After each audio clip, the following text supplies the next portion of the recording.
Hello friends, എല്ലാവർക്കും മറ്റൊരു പുതിയ വീഡിയോയിലേക്ക് സ്വാഗതം. It's me Akhil Satheesh and welcome to Akhil Satheesh world.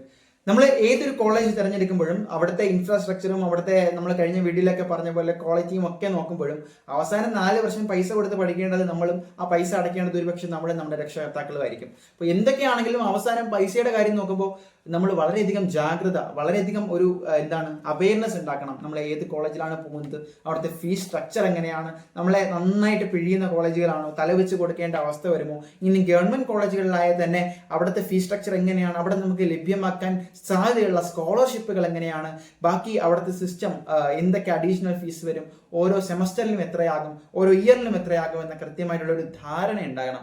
ഇതൊന്നും അറിയാതെ പോയി കഴിഞ്ഞാൽ നിങ്ങൾ അവിടെ ഒരു അഡ്മിഷൻ എടുക്കുകയും അവിടെ പെർമനന്റ് ആയിട്ട് തന്നെ അഡ്മിഷൻ എടുക്കുകയും പിന്നീട് കയ്യിൽ നിന്ന് പൈസ പോകുന്ന വഴി നമുക്ക് തന്നെ അറിയാൻ പറ്റാത്തൊരു അവസ്ഥ വരികയും ചെയ്യും.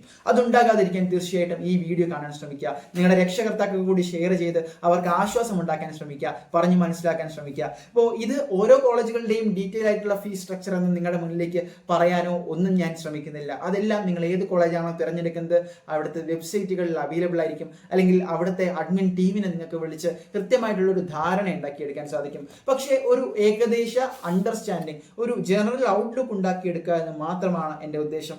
സോ കാര്യത്തിലേക്ക് കടക്കാം. എങ്ങനെയാണ് ഫീസ് സ്ട്രക്ചർ വരുന്നത്, എത്രയാണ് ഫീസ് എന്നൊക്കെ ചോദിക്കുന്ന ഒരുപാട് വിദ്യാർത്ഥികളുണ്ട്.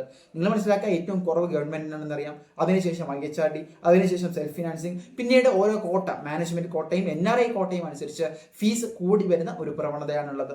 ഇനി സാധാരണ പെർ ഇയർ KTUവിന്റെ കണക്കനുസരിച്ച് എത്രയാകും എന്ന് ചോദിക്കുന്നവരോട് പലതരത്തിലുള്ള ഫീസ് ഉണ്ട്. കോഷൻ ഡെപ്പോസിറ്റ് ഉണ്ട്, ട്യൂഷൻ ഫീ ഉണ്ട്. ട്യൂഷൻ ഫീ മാത്രം ഒരു 9,000 രൂപ നമുക്ക് പെർ സെമസ്റ്റർ നമുക്ക് പ്രതീക്ഷിക്കാം.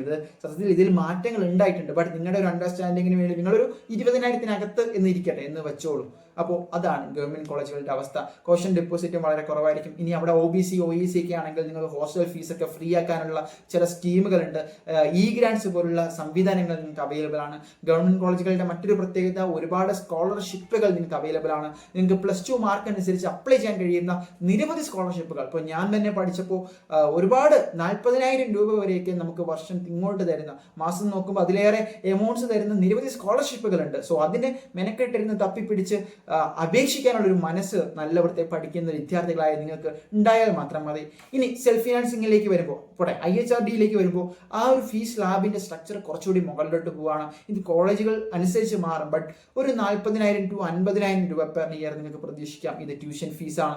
ഇത് കൂടാതെ ഒരുപാട് ഫീസ് സ്ട്രക്ചറുകൾ വരുന്നുണ്ട്. സോ ബേസിക് ഫീസാണ് നമ്മൾ പറയുന്നത്. സാലറിയിൽ തന്നെ ബേസിക് സാലറിയും ഒരുപാട് അലവൻസും എല്ലാം കൂടി ചേർത്തിട്ടാണല്ലോ CTC ഗ്രോസ് സാലറി നമ്മൾ കണക്കാക്കുന്നത്. സോ ഇത് ആ സെൻസിൽ എടുക്കുക. ഇനി സെൽഫ് ഫിനാൻസിങ്ങിലേക്ക് വരുമ്പോൾ നമുക്ക് അറ്റ്ലീസ്റ്റ് ഒരു 75,000 to 90,000 വരെ നമുക്ക് പ്രതീക്ഷിക്കാം. ഇതേ ഒരു സാധനം തന്നെ മാനേജ്മെന്റിലേക്ക് വരുമ്പോൾ ഒരു 1 lakh കഴിയുന്നു.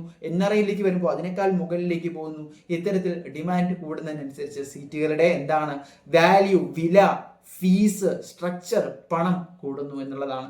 പക്ഷേ ഒരുപാട് കോളേജുകൾ ഇപ്പോഴും എഞ്ചിനീയറിംഗ് എന്ന് പറയുന്ന മേഖലയെ കച്ചവടമാക്കിക്കൊണ്ട് വിദ്യാർത്ഥികളെയും രക്ഷകർത്താക്കളെയും ചൂഷണം ചെയ്തുകൊണ്ട് പൈസ വാങ്ങാനുള്ള ഒരു തന്ത്രമാക്കി കണക്കാക്കുന്നുണ്ട്. സോ എനിക്കുള്ള ഒരു ഹംബിൾ റിക്വസ്റ്റ്, നിങ്ങൾ ഏത് കോളേജ് തിരഞ്ഞെടുത്താലും ഇത്തരത്തിലുള്ള കോളേജുകൾ വളരെ ചുരുക്കം ചില കോളേജാണ്, അത് വെച്ച് നമുക്ക് മറ്റു ചില കോളേജുകളെ ജനറലൈസ് ചെയ്യാൻ പറ്റില്ല, അത് മനസ്സിലാക്കുക. പക്ഷേ കൃത്യമായിട്ട് ഫീസ് സ്ട്രക്ചർ കൂടി മനസ്സിലാക്കി അവിടെ ടോട്ടൽ ഫീസ് എത്രയാണെന്നും ആ ഓരോ ഫീസിന്റെയും ബ്രേക്കപ്പ്, ഏതൊക്കെയാണ് ആ കോളേജ് ചെലവാക്കുന്നത്, ഏതിനൊക്കെയാണ് കോളേജ് ഈടാക്കുന്നത് എന്നും കൂടി മനസ്സിലാക്കി ചേരുമ്പോൾ നിങ്ങൾക്ക് കൃത്യമായിട്ടൊരു കോൺഫിഡൻസ് ഉണ്ടാകും. നമ്മൾ അമിതമായിട്ട് പൈസ കൊടുത്ത് പഠിക്കുമ്പോൾ നമ്മുടെ മൈൻഡാണ് ഡ്രെയിൻ ആവുന്നത്.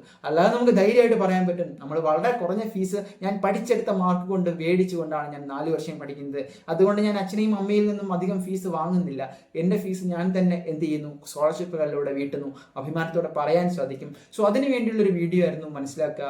അതായത് കോളേജുകളുടെ ഫീസുകളെ കുറിച്ച് കൂടുതൽ അറിയണമെങ്കിൽ വെബ്സൈറ്റിലോ ഞങ്ങൾക്ക് Instagram വഴിയോ മെസ്സേജ് അയക്കുക. മറ്റൊരു വീഡിയോ ആയിട്ട് കാണാൻ തൽക്കാലം നിർത്തുന്നു. ടാറ്റ.